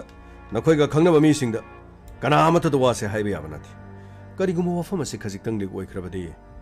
ꯑꯩꯈꯣꯏ ꯑꯋꯥꯕ ꯇꯥꯒꯗꯕꯅꯤ ꯈꯪꯕ꯭ꯔꯥ ꯏꯌꯥꯝꯕ ꯀꯔꯤꯝꯇ ꯋꯥꯕꯤꯔꯨꯅꯨꯗ ꯑꯗꯨꯒꯤꯗꯤ ꯑꯩꯈꯣꯏꯅ ꯀꯅꯥꯗ ꯀꯔꯤ ꯍꯥꯏꯔꯨꯗꯣꯏꯅꯣ ꯑꯩꯈꯣꯏꯁꯨ ꯄꯩꯁꯥ ꯐꯪꯕ ꯌꯥꯎꯖꯔꯤꯁꯤꯗꯤ ꯐꯔꯦ ꯑꯩꯈꯣꯏ ꯆꯠꯅꯕ ꯇꯧꯁꯤ ꯃꯐꯝ ꯑꯁꯤꯗꯒꯤ ꯊꯣꯛꯑꯒ ꯑꯃꯨꯛ ꯊꯕꯛ ꯑꯃ ꯆꯠꯅꯕ ꯇꯧꯁꯤ ꯅꯈꯣꯏ ꯆꯦꯛꯁꯤꯟꯅ ꯐꯅꯤ ꯏꯌꯥꯝꯕ ꯂꯥꯛꯑꯣ ꯊꯣꯛꯂꯛꯑꯣ ꯀꯃꯥꯏ ꯒꯥꯔꯤꯗ ꯈꯥꯝꯃꯣ ꯐꯅꯤ ꯁꯔ ꯈꯥꯝꯃꯣ ꯁꯟꯇꯣꯁ ꯁꯔ ꯀꯔꯤ ꯔꯤꯄꯣꯔꯠ ꯂꯩ ꯁꯔ ꯃꯈꯣꯏꯒꯤ ꯂꯣꯀꯦꯁꯟꯁꯤ ꯉꯁꯥꯏꯈꯩꯗꯤ ꯍꯣꯡꯉꯝꯗꯕꯅꯤ ꯁꯔ ꯑꯗꯨꯕꯨ ꯑꯩꯈꯣꯏꯅ ꯂꯩꯔꯤꯕ ꯑꯁꯣꯝꯗ ꯕꯤꯁꯅꯨꯄꯨꯔ ꯕꯖꯥꯔꯗꯒꯤ ꯈꯔ ꯍꯦꯟꯒꯠꯂꯒꯗꯤ ꯀꯩꯅꯣꯔꯣꯝꯒꯤ ꯁꯥꯏꯠ ꯂꯣꯝꯗ ꯃꯈꯣꯏ ꯂꯥꯛꯄꯗꯤ ꯃꯥꯜꯂꯤ ꯁꯔ ꯑꯗꯨꯗꯤ ꯑꯩꯈꯣꯏ ꯂꯩꯁꯤ ꯀꯔꯥꯏꯋꯥꯏꯗꯅꯣ ꯁꯔ ꯅꯝꯕꯣꯜ ꯕꯖꯥꯔ ꯈꯔ ꯍꯦꯟꯇꯣꯛꯑꯦ ꯒꯨꯗ ꯑꯗꯨꯗꯤ ꯈꯔ ꯊꯨꯅ ꯊꯧꯖꯜꯂꯣ ꯃꯈꯣꯏꯒꯤ ꯂꯣꯀꯦꯁꯟꯗꯣ ꯑꯩꯈꯣꯏꯒꯤ ꯍꯦꯛ ꯅꯛꯁꯤꯜꯂꯛꯄꯒ गाड़ी चेक तौबनी खंगदे फाबनी खंगदे खामनी खंगदे तौगदबनी चप चाब एग्जैक्ट लोकेशन पुथोपदा खितंग वागनी नेटवर्क के प्रॉब्लम्सना चुमरा मानी सर अदुदी अखोई कनो यौद्रिङैदा Yumnam खुनौगी Mopa स्वाइदा check तौरगा less फंगनी sir कनो पुलिस की गाड़ी मरी मरी लाइदा अनि हुम म हेगाके सर हुजिकी गाड़ी थेने गिबदो सर गाड़ी दो सोइद्रो ओइगनी गाड़ी दो खामो अदुगा ममाई अमुक्ता लेयो ममाई लेयो फंगनी सर कइनोने पुलिस गाड़ी सिबो कोइदा ताना रे तइसो ए ममाग थासो ममाग थासो लारगा ए 곰들어 ए 너코 당글어 하이리버시 따다바디거 강얘들아 어이 잭도 먹고 잭도 파리자 सर सिनी पैसा यावै सर करी पैसा क्या सर पैसा खाओ मुझे यावै सर सिओ यारो नोंमै से पारेगा सातगा हे नोंमै का सुका फैने थामो कुलाय थामो रे थामो सर थामजरी सर मखा थादर हे थामो कुमरो नोंमै का सुका पक्तना तौरे 시인이 해버디 강들이네 곰들어 그라이데 베샤노 시 그다이데 베샤노 고팔 다스트기 마기 뭉데 로보베 사드나 트로 너티서 너티가나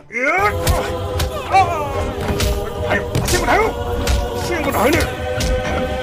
이게 먹쿠트 타네 깜빡 어디가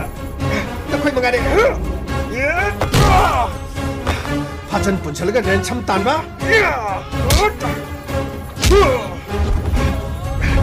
कोइसु थांग बारे न कुछ पक्के पर भागा दम नहीं हां आयो पैसा जगह दे सर कोई मरो की दे करी मरो न कोई कराई दे मरो कना के मरो याओ बम फम हायो ने मरो की दे सर मरो की दे 민원대가 샤티 많더라가 샤로르가 미드서 하톡피와 어디가 나카네 떠오르면 타먹도 밥하면 해라 하 아이 탕프로 먹고 지가 색깔 타는 거라시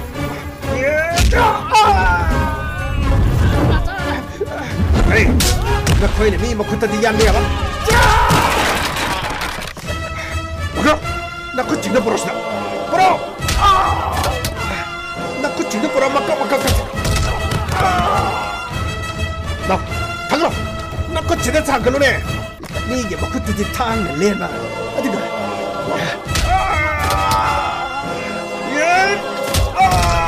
아이 나오라. 그러게 나오네.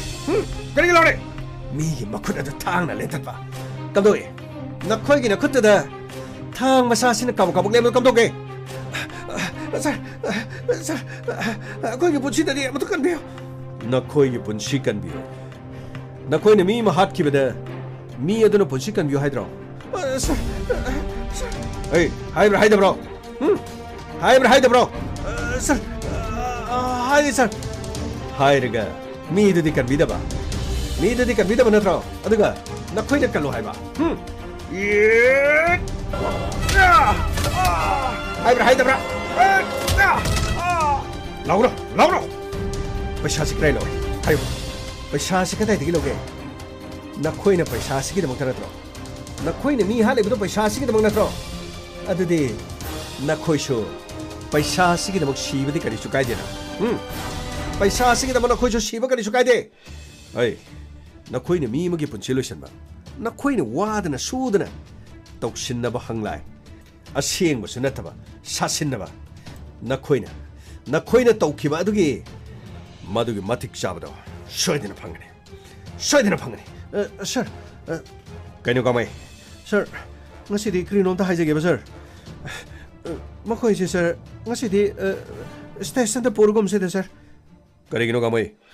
सर मखोइबो स्टेशनदा पोरदि सर अखोइ जस्टिस लैतबा मालानिदा सर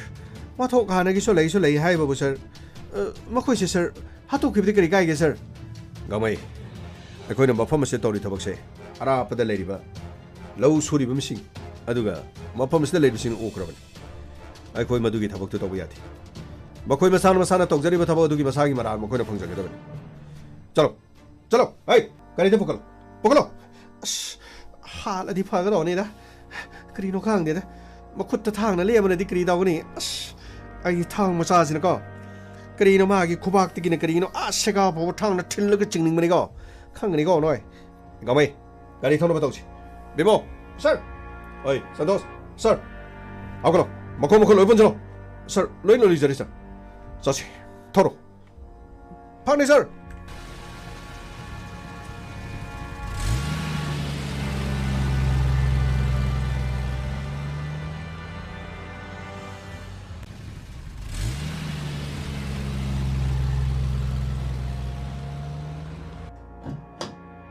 ꯀꯣꯝꯗꯔꯣ ꯄꯨꯊꯣꯔꯣ ꯃꯔꯤ ꯄꯨꯊꯣ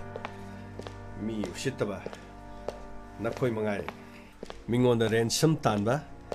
ꯄꯩꯁꯥꯁꯨ ꯂꯧꯊꯣꯛꯄ ꯃꯤꯁꯨ ꯍꯥꯠꯄ ꯅꯈꯣꯏꯒꯨꯝꯕꯁꯤꯗ ꯍꯤꯡꯍꯟꯕꯒꯤ ꯀꯔꯤꯃꯠꯇ ꯀꯥꯟꯅꯗꯦ ꯒꯥꯃꯩ ꯂꯣꯀꯞ ꯃꯅꯨꯡ ꯊꯝꯃꯣ ꯌꯥꯝ ꯊꯨꯅ ꯑꯗꯨꯒ ꯊꯕꯛ ꯇꯧꯁꯤ ꯐꯒꯅꯤ ꯁꯔ ꯂꯥꯛꯈꯤꯌꯣ ꯃꯅꯨꯡꯗ ꯂꯦꯡꯁꯤꯟꯈꯤꯌꯣ ꯐꯥꯎꯕ ꯃꯤꯁꯤꯡꯅꯤꯅꯦ ꯁꯔ ꯁꯤꯗ ꯂꯩꯔꯦ ꯅꯈꯣꯏꯒꯤ ꯑꯄꯥꯝꯕ ꯀꯔꯤꯅꯣ ꯍꯥꯏꯌꯣ ꯅꯈꯣꯏꯒꯤ ꯑꯄꯥꯝꯕ ꯀꯔꯤꯅꯣ ꯍꯥꯏꯌꯣ ꯁꯔ ꯑꯩꯈꯣꯏ ꯀꯔꯤꯁꯨ ꯄꯥꯝꯗꯦ ꯁꯔ ꯀꯔꯤꯁꯨ ꯄꯥꯝꯗꯦ ꯅꯪꯅ ꯂꯤꯗꯔ ꯅꯠꯇ꯭ꯔꯣ ꯅꯪꯅ ꯂꯤꯗꯔ ꯅꯠꯇ꯭ꯔꯕ ꯅꯪꯒꯤ ꯅꯃꯤꯡꯅ ꯀꯔꯤ ꯑꯩꯅ ꯍꯪꯉꯤꯁꯤ ꯅꯉꯣꯟꯗꯅꯤꯅꯦ ꯍꯦ ꯅꯪꯒꯤ ꯅꯃꯤꯡꯗꯨ ꯀꯔꯤꯅꯣꯅꯦ ꯈꯨꯝꯗꯗꯅ ꯀꯩꯁꯨ ꯇꯧꯏꯅꯦ 아유네 찾아라 아유네 이게 바지 해버디 바지 해들어 바지가 해버도 온토가 바지 하리로 야 바자리네 민가 바지 아이코기 바지 리더니네 뭐라 해내봐 ನಂಗಿನ ಕರೆ ಸರ್ ಐಗಿದಿ ಟೋನ್ ಐದಿ ಸರ್ ಟೋನ್ ಐ ಉಚಿತ ಹೋಯ್ದಪ್ಪ ಸರ್ ಅಸೀಮರಿ ಸರ್ ಐದಿ ಟೋನ್ ಹಾಯ್ಜಬರಿ ಸರ್ ಟೋನ್ ನಂಗಿನ ಸರ್ ಐ ಸೈಲೇಸ್ ಫಜರಿನಿ ಬಾಜಿ ಟೋನ್ ಸೈಲೇಸ್ ನಕೋ ಮಿ ಕ್ಯಾನ 하로 너코이 미기안 하로 너코이 어흥 각다디나 띠에죠 코이 강 코이 어흥 각다나 한마기 좀 어이 나천 튀기노 숙소 아부터 복시다 가람바 폴리티컬 게 카나기 인플루언스 너 떠자요 볼렙 리브노 파세 볼렙 타나나 바 아두가 이문고 실레 카타 나바 실리지 아유네 누피 무시 여우대냐 누피 뭐 여우대 아유네 누피 그러면 누피 아이디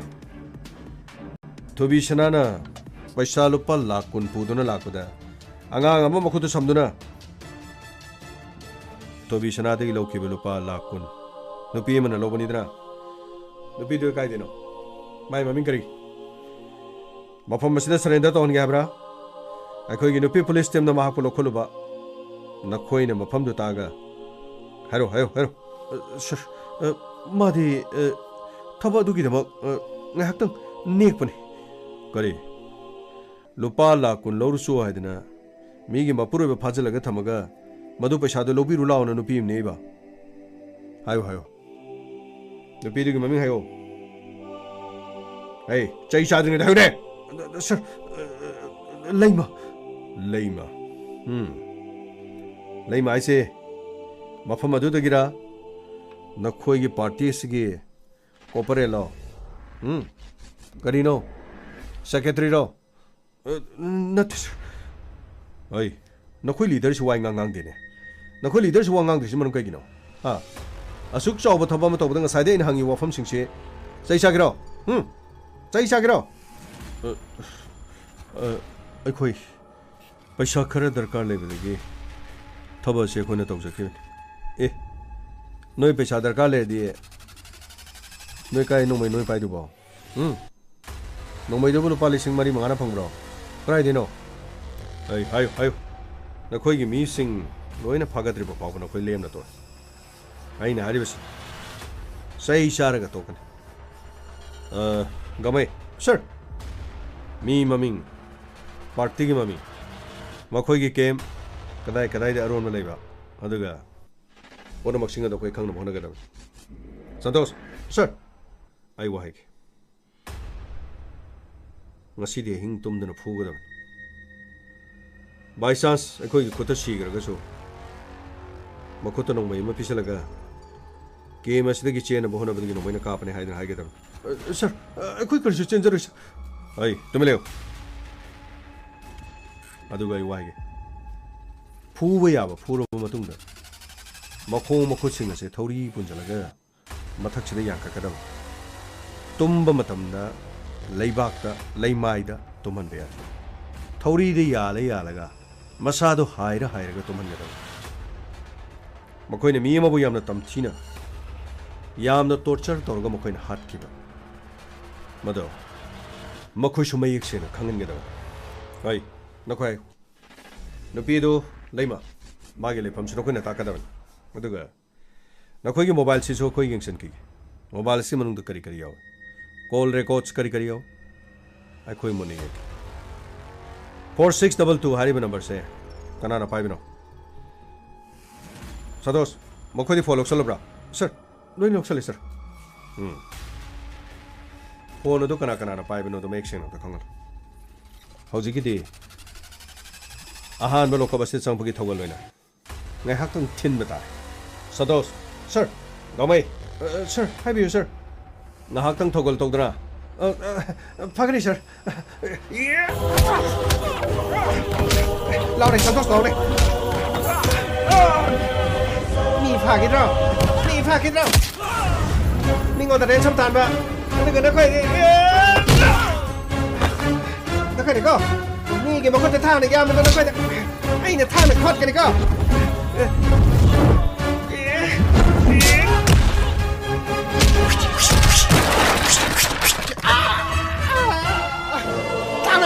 Thang lên. Kiri gino ne. Nó quay để mi ngồi thang này lên mà đi à. Cái này cái tăng lên mà đi kiri à rồi tao này. Rồi sao? Nó quay để mi pha ra cả tao mình tao tao nói đâu. Sao tao sáu này? Mà bay thật chuyện này. Ai một thằng cái mà bay vậy? Ai kêu này? Nó quay cái mi kẹo lên đâu? Nó quay cái geng cái mi kẹo lên đâu nè. Nâng để lên bộ rồi bên này có mi cái mà khút trắng nè. Hey, lao cái đó.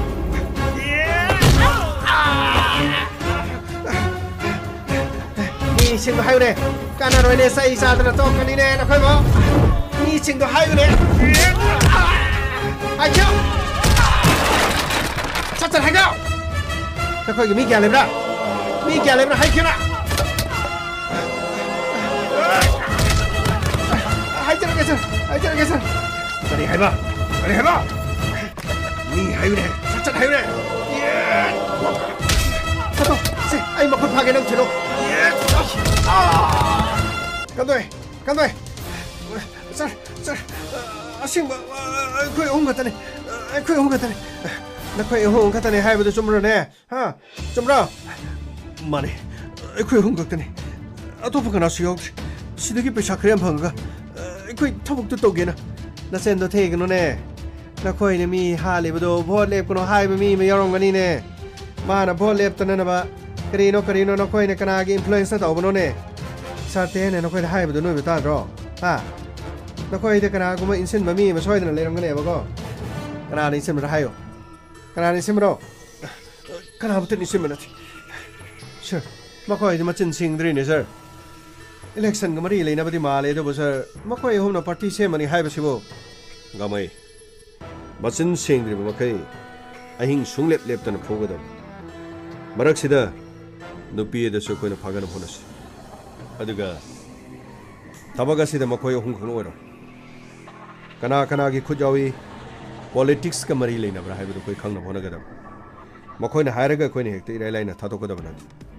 achum ba samara khaira basu la liboi khandune koi na samara phugadam sien badia de aduga tangai phada si de si khragana makuta nong mai pahalaga police station asigi mapanda sir akhoi madudadi tobigano sir oi akhoi togodo tabako noina hairge to gabra nakoina mi mahalo salibududi mi mahalibududi ma ke apik pomasani le hori ma ge loina bile hori aduga election asida handakti soidana ma ko mai palagani mi amna thajanari aduga nakoina nasana sagi oijaba khargi dama ayo kana kana na nakoi din chali mahak bhol lep ko dore board asi soidana ka khibi yai habadagi nakoina tori banatro nakhoi di inchili ba midu kana na hai adu erabadi pai adu natrabadi nakhoi soidana sigani nakhoi sigani harisi sir karino gamai sir makhoi soidana no maina ka padra sir gamai aina hariba sigar thasinang sorry sir phagani sir sir adu erge sir makhoi se anauba mi khwat ama oina sir thawai nungai ta leibane som da so ekhoi gi chinglu chingba ma seba ge ko sir ado madu laman khombo oina sir nungthang kilo manga ta ba ma sir gari sema gi leye sir adu pujar ke sir adu di gari tawde ba sir makoi gi khurai sida wang na tora thammaga khurai gumba khobong gumba thadaraga makhochi pulap makoi ahum se table mathak da thamaga thadage sir adu di achumba ran ma karino khara di soidra haidor kani na sir gamai madugi su tangai phadaba lakhibi ya aseng ba hyderabadi mong to bata makoi ne sekiba matamda makoi gi dama kapina bakana solero leibaga sida thokiba mi ses gi matang da mara leiba mi do sidri bu phaw thori ya no halu haidana miyam na soidani ho horkin hauju phawba gopal das ki ma ke asi baksang lodri sagai na thai makoi gi lamda madugi miyam punomak soidani irang horkin matamadu da mihat pasing puthoro aikoi gi khutta sinaro aikhoina matamadu da miyam control to bungam drabadi mapam asidi gi makoi bu sat kro haina thado pata miyam da sinaki ta aduga miyam da makoi bu shet tana nate sir madu da sir aikoi pun sibu kan biyo sir aikoi iral puno bagya jari sir aikoi bu jail da thongge su thambiro sir mapam asidi gi jail lom do puge su pubiro sir tumileo nakoina hairaga nakoina to godro nakoina mi magi pun silori bududi nakoi kari mata khande aduk yamna minung silaitana thang macet lelega mahaki pun silo silana kamai sir phubu yaba khar phu aduga mafam asidane mafam asida aseng ba haidri ba makai ot na khigadaban amaromda ai postmortem gi report am ting asiba masadu mung manung da sinana ba miyam gi control tong nanu gi damok ahen of force khara so ai sp damadi dgp dai haijaki natrabadi miyam gi ho soidana horokin pagani sir aiko kaigino hatho to chali debo kari toroge ai yumda thabak le hoi ngai ko kedorboge wari sana bagi ngasi khak tanja phang baside wai khara dina famda haijage na karigino ai ge lohong doisibo iya yaning da bagi mong atugi nate da ai di ima pagong na haikradi ai di kaisu ai ni yen ingai karim ta leijadi oh ado nahaki karim ta yaning da badi leitre ko hoi faren hauki ba punsi gi maram da ai kari so hangjaru nahaki nuksi na leiram dabra ai mado ani sunai nang mondai hangjaru masigi wafam se loina kaw thongna khraga nange ye no punsi amada ahlamana silibel hongmase harau na yabada adonge hana hoki bo wari lerabasu engonda amona phongdok pirakan aina su nangonda phongdok char aduga aigi lekibasu nahana lekibra haiduna khang bo wafam engonda hangbirakan aigi di tasina su aigi di mamang du nuksina ba leijaki tasina aidi larik tam du matam khra leijaki gen haibani adubo pabungi magana makhoi khra sole lohong du biya de haibadagi ai lohong base wafam sida ya jakiben tasina maharaba dai di lohong mo matung da su numi nini humni leraga ai di hostel da ni satki doris wafam si su adomna mai sene ya birabra ya bidribra ꯃꯗꯨꯒꯤ ꯃꯇꯥꯡꯗꯁꯨ ꯑꯩ ꯈꯪꯖꯅꯤꯡꯕꯅꯤ ꯑꯗꯨꯒꯤꯗꯤ ꯀꯔꯤꯝꯇ ꯈꯟꯕꯤꯔꯨꯅꯨ ꯄ꯭ꯔꯗꯤꯞ ꯑꯩ ꯋꯥꯐꯝ ꯄꯨꯝꯅꯃꯛ ꯌꯥꯖꯔꯤ ꯑꯗꯣꯝꯒꯤ ꯃꯇꯤꯛ ꯆꯥꯕ ꯃꯤ ꯑꯃ ꯑꯣꯏꯅꯅꯕ ꯆꯍꯤ 5-10 ꯂꯥꯏꯔꯤꯛ ꯇꯝꯒꯦꯅ ꯇꯝꯃꯕꯁꯨ ꯑꯩ ꯀꯔꯤꯃꯇ ꯍꯥꯏꯔꯣꯏ ꯑꯩꯁꯨ ꯆꯍꯤ ꯌꯥꯝꯕꯗꯤ ꯅꯠꯇ꯭ꯔꯤ ꯑꯗꯨꯕꯨ ꯑꯩꯗꯤ ꯂꯥꯏꯔꯤꯛ ꯃꯈꯥ ꯇꯝꯅꯤꯡꯗ꯭ꯔꯦ ꯌꯨꯝꯒꯤ ꯃꯧ ꯑꯃ ꯑꯣꯏꯅ ꯂꯩꯔꯒ ꯑꯍꯜ ꯑꯃꯒꯤ ꯁꯦꯕꯥ ꯇꯧꯗꯨꯅ ꯂꯩꯖꯔꯒꯦ ꯅꯍꯥꯛꯅ ꯐꯖꯅ ꯅꯤꯡꯊꯤꯖꯅ ꯃꯤ ꯑꯃ ꯑꯣꯏꯅꯅꯕ ꯅꯠꯇ꯭ꯔꯒ ꯅꯍꯥꯛꯅ ꯄꯥꯝꯖꯕ ꯃꯗꯨ ꯐꯥꯎꯕ ꯅꯍꯩ ꯇꯝꯕꯗ ꯑꯩꯅ ꯀꯔꯤꯁꯨ ꯑꯌꯦꯠꯄ ꯄꯤꯔꯣꯏ ꯌꯥꯝꯅ ꯐꯔꯦ ꯀꯃꯂꯥ ꯑꯗꯨꯗꯤ ꯅꯪꯒ ꯑꯩꯒꯤ ꯂꯨꯍꯣꯡꯕꯁꯤ ꯏꯃꯥ ꯄꯥꯕꯨꯡꯅꯕꯨꯗꯤ ꯃꯈꯣꯏꯅꯗꯤ ꯂꯣꯏꯅ ꯌꯥꯅꯈ꯭ꯔꯦ ꯅꯪꯒ ꯑꯩꯒꯁꯨ ꯉꯁꯤ ꯑꯃꯨꯛꯇꯪ ꯎꯅꯔꯒ ꯋꯥꯐꯝ ꯑꯁꯤ ꯑꯩꯅ ꯅꯉꯣꯟꯗꯒꯤ ꯈꯪꯖꯅꯤꯡꯕꯗꯒꯤ ꯇꯧꯕꯅꯤ ꯑꯦꯅꯤꯋꯦ ꯌꯥꯝꯅ ꯅꯨꯡꯉꯥꯏꯔꯦ ꯑꯩꯅ ꯍꯧꯖꯤꯛ ꯍꯥꯏꯈꯤꯕ ꯋꯥꯐꯝꯗꯨ ꯅꯪꯒꯤ ꯑꯩꯒꯤ ꯍꯧꯈꯤꯕ ꯃꯃꯥꯡꯒꯤ ꯋꯥꯔꯤꯗ ꯑꯩꯅꯁꯨ ꯅꯉꯣꯟꯗ ꯍꯪꯗꯕ ꯅꯪꯅꯁꯨ ꯑꯩꯉꯣꯟꯗ ꯍꯪꯗꯕ ꯋꯥꯐꯝ ꯑꯁꯤ ꯌꯥꯅꯔꯦꯀꯣ ꯑꯩꯒꯤꯗꯤ ꯃꯗꯨ ꯀꯩꯗꯧꯉꯩꯗ ꯍꯪꯉꯣꯏ ꯑꯗꯨꯒ ꯑꯩꯒꯤꯗꯤ ꯍꯪꯕꯤꯔꯛꯅꯕꯁꯨ ꯑꯩꯒꯤꯗꯤ ꯂꯩꯇꯦ ꯑꯣ ꯐꯔꯦꯅꯦ ꯑꯗꯨꯗꯤ ꯑꯗꯣ ꯂꯨꯍꯣꯡꯗ꯭ꯔꯤꯉꯩ ꯃꯃꯥꯡꯗ ꯎꯅꯕꯁꯤ ꯉꯁꯤꯅ ꯑꯍꯥꯟꯕꯁꯤꯅ ꯑꯣꯏꯔꯦꯅꯦ ꯑꯩꯗꯤ ꯋꯥ ꯉꯥꯡꯕꯁꯨ ꯀꯥ ꯍꯦꯟꯅ ꯍꯩꯇꯦ ꯑꯩꯒꯤ ꯃꯑꯣꯡ ꯃꯇꯧꯁꯤꯗ ꯌꯥꯅꯤꯡꯗꯕ ꯌꯥꯎꯔꯁꯨ ꯑꯗꯨꯝ ꯇꯥꯛꯄꯤꯔꯛꯑꯣ ꯑꯩ ꯑꯗꯨꯝ ꯁꯦꯝꯗꯣꯛꯅꯅꯕ ꯑꯗꯨꯝ ꯍꯣꯠꯅꯒꯦ ꯅꯠꯇꯦ ꯄ꯭ꯔꯗꯤꯞ ꯅꯪꯉꯣꯟꯗ ꯀꯔꯤꯃꯠꯇ ꯁꯦꯝꯗꯣꯛꯅꯤꯡꯉꯥই ꯂꯩꯇꯦ ꯁꯦꯝꯗꯣꯛꯀꯗꯕꯗꯤ ꯑꯩꯅꯤ ꯑꯩꯗꯤ ꯋꯥ ꯉꯥꯡꯕꯗ ꯈꯔ ꯄꯛꯇꯕꯅꯤ ꯑꯗꯨꯒ ꯈꯔ ꯈꯪꯍꯥꯏ ꯈꯪꯖꯤꯟ ꯋꯥ ꯉꯥꯡꯕꯗ ꯈꯔ ꯇꯧꯕꯅꯤ ꯅꯪꯒꯤ ꯃꯤꯡꯁꯨ ꯑꯩꯗꯤ ꯗꯥꯏꯔꯦꯛ ꯑꯣꯏꯅ ꯀꯧꯔꯦ ꯐꯔꯤꯕ꯭ꯔꯥ ꯐꯠꯇꯕ꯭ꯔꯥ ꯃꯗꯨꯁꯨ ꯈꯪꯗ꯭ꯔꯦ ꯑꯩꯉꯣꯟꯗ ꯑꯩꯅ ꯇꯧꯍꯟꯅꯤꯡꯗꯕ ꯑꯃꯗꯤ ꯑꯩꯅ ꯇꯧꯍꯟꯅꯤꯡꯕ ꯀꯔꯤ ꯀꯔꯤ ꯂꯩꯒꯦ ꯍꯥꯏꯕꯗꯣ ꯍꯥꯟꯅꯁꯨ ꯈꯪꯅꯕ ꯅꯠꯇꯕꯅꯤꯅ ꯅꯍꯥꯛꯅ ꯑꯩꯉꯣꯟꯗ ꯑꯗꯨꯝ ꯈꯔ ꯍꯥꯏꯕꯤꯌꯨꯀꯣ ꯀꯃꯂꯥ ꯑꯩꯅ ꯅꯉꯣꯟꯗ ꯇꯧꯍꯟꯅꯤꯡꯕ ꯇꯧꯍꯟꯅꯤꯡꯗꯕ ꯀꯩꯁꯨ ꯂꯩꯇꯦꯗ ꯑꯩꯒꯤ ꯍꯥꯏꯕꯕꯨ ꯑꯩꯒꯤ ꯏꯃꯥꯒ ꯄꯥꯕꯨꯡꯒ ꯅꯪꯅ ꯈꯔ ꯂꯨꯅ ꯇꯧꯕꯤꯕ ꯑꯗꯨꯒ ꯃꯇꯝ ꯆꯨꯞꯄꯗ ꯑꯩꯅꯁꯨ ꯅꯪꯕꯨ ꯅꯨꯡꯁꯤꯖꯕ ꯅꯪꯅꯁꯨ ꯑꯩꯕꯨ ꯅꯨꯡꯁꯤꯕꯤꯕ ꯃꯁꯤ ꯈꯛꯇꯅꯤ ꯄ꯭ꯔꯗꯤꯞ ꯑꯗꯨꯒꯤꯗꯤ ꯀꯔꯤꯃꯇ ꯈꯜꯂꯨꯅꯨ ꯑꯩ ꯅꯪꯅ ꯄꯥꯝꯗꯕ ꯑꯃꯠꯇ ꯇꯧꯔꯣꯏ ꯑꯥꯗ ꯑꯩꯈꯣꯏ ꯏꯃꯥꯟꯅꯕꯅꯤ ꯑꯔꯨꯟ ꯑꯔꯨꯟ ꯑꯔꯨꯟ ꯁꯤꯗ ꯂꯥꯛꯑꯣ ꯁꯤꯗ ꯂꯥꯛꯑꯣ ꯀꯔꯤꯅꯣꯗ ꯀꯩꯅꯣ ꯑꯁ ꯃꯥꯗꯤ ꯅꯪꯒꯤ ꯍꯥꯏꯕꯗꯣ ꯃꯥꯅꯤ ꯃꯥꯒꯤ ꯃꯤꯡ ꯄ꯭ꯔꯗꯤꯞ ꯑꯗꯨꯒ ꯄ꯭ꯔꯗꯤꯞ ꯃꯥꯒꯤꯅ ꯑꯔꯨꯟ ꯑꯣ ꯅꯥꯏꯁ ꯇꯨ ꯃꯤꯠ ꯌꯨ ꯅꯥꯏꯁ ꯇꯨ ꯃꯤꯠ ꯌꯨ ꯉꯁꯤ ꯑꯩꯁꯨ ꯀꯃꯂꯥꯒ ꯏꯍꯥꯟ ꯍꯥꯟꯅ ꯎꯅꯖꯕꯅꯤ ꯑꯗꯨꯒ ꯀꯃꯂꯥꯒꯤ ꯃꯥꯅꯤ ꯑꯩꯒꯤ ꯐ꯭ꯔꯦꯟꯅꯤ ꯑꯩꯈꯣꯏ ꯂꯥꯏꯔꯤꯛ ꯇꯝꯃꯤꯟꯅꯔꯛꯄꯅꯤ ꯑꯣ ꯋꯥꯔꯧꯕꯤꯕ ꯌꯥꯗꯦ ꯃꯤꯡ ꯍꯦꯛꯇ ꯀꯧꯖꯔꯦ ꯑꯔꯨꯟ ꯍꯣꯏ ꯄ꯭ꯔꯗꯤꯞ ꯍꯥꯏꯕꯤꯌꯨ ꯌꯥꯝ ꯅꯨꯡꯉꯥꯏꯔꯦ ꯂꯨꯍꯣꯡꯕꯗꯤ ꯉꯟꯇꯥ ꯂꯥꯛꯄꯤꯒꯗꯕꯅꯤꯀꯣ ꯅꯨꯄꯤ ꯃꯌꯨꯝꯒꯤ ꯇꯔꯞꯇ ꯅꯠꯇꯦ ꯑꯩꯈꯣꯏꯒꯤ ꯅꯨꯄꯥ ꯃꯌꯨꯝꯗ ꯑꯩ ꯁꯣꯏꯗꯅ ꯂꯥꯛꯀꯅꯤ ꯑꯩꯈꯣꯏꯒꯤ ꯃꯔꯨꯞ ꯀꯃꯂꯥꯒꯤ ꯂꯨꯍꯣꯡꯕꯗꯕꯨ ꯑꯩꯅ ꯂꯥꯛꯇꯦꯔꯣ ꯅꯠꯇꯦ ꯀꯃꯂꯥꯒꯤ ꯂꯨꯍꯣꯡꯕꯗ ꯅꯠꯇꯦ ꯑꯩꯒꯤ ꯄ꯭ꯔꯗꯤꯞꯀꯤ ꯂꯨꯍꯣꯡꯕꯗꯅꯤ ꯂꯥꯛꯀꯗꯕꯗꯤ ꯑꯣ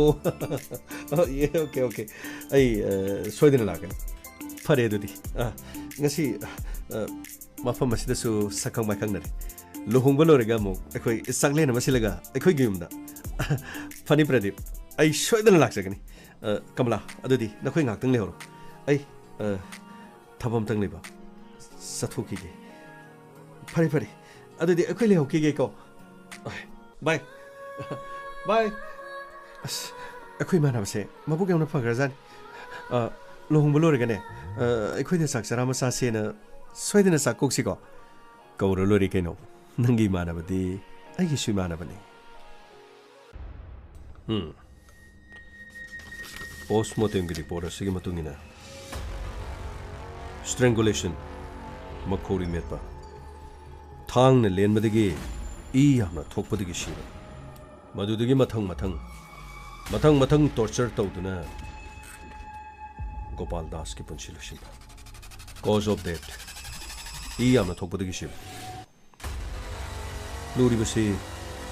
ꯀꯦꯁ ꯑꯁꯤꯗ ꯑꯇꯣꯞꯄ ꯔꯥꯖꯅꯤꯇꯤꯒ ꯃꯔꯤ ꯂꯩꯅꯕ ꯈꯨꯠ ꯌꯥꯎꯒꯗ꯭ꯔꯥ ꯍꯥꯏꯗꯨꯅ ꯊꯤꯕꯅꯤ ꯑꯗꯨꯕꯨ ꯋꯥꯍꯪ ꯄꯥꯎꯍꯪꯕꯗꯁꯨ मखोई निथीजन खुमददन ले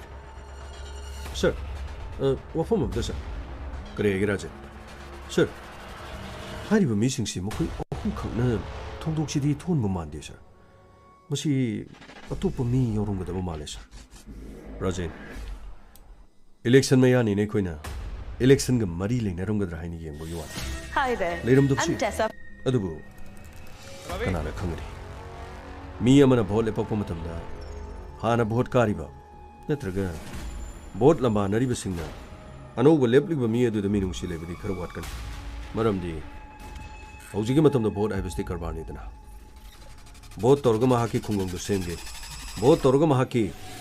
सोथरिबा महाकी लेकाय अदु सेमगे हाइबगी वाफमदा लेत्रो मसी पुनमना लोइनमक नत्रबसु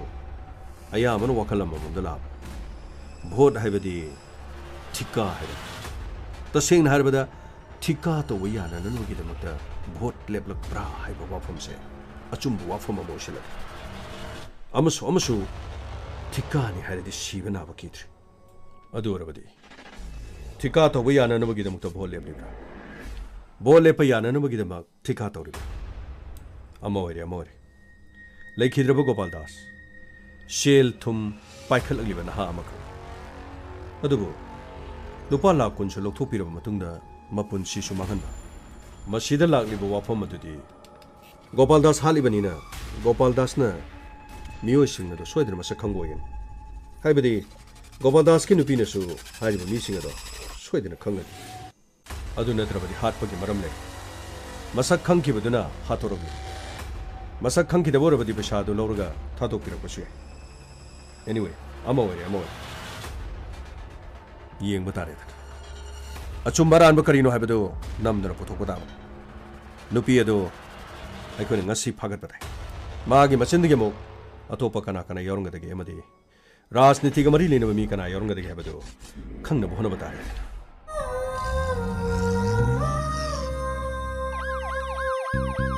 लाकले इंस्पेक्टर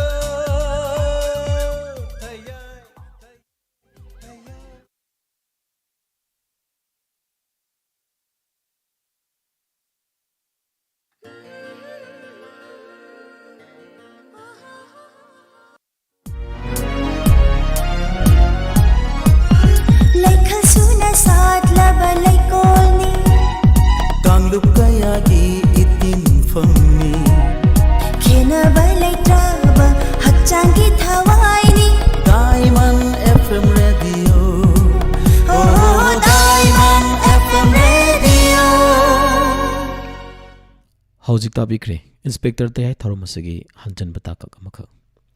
मखल मथल थौरम संदोक्तुन तहंजरिबा से 91.2 मेगाहर्ट्ज संदोक्चरिबा डायमंड रेडियो चैनल असगी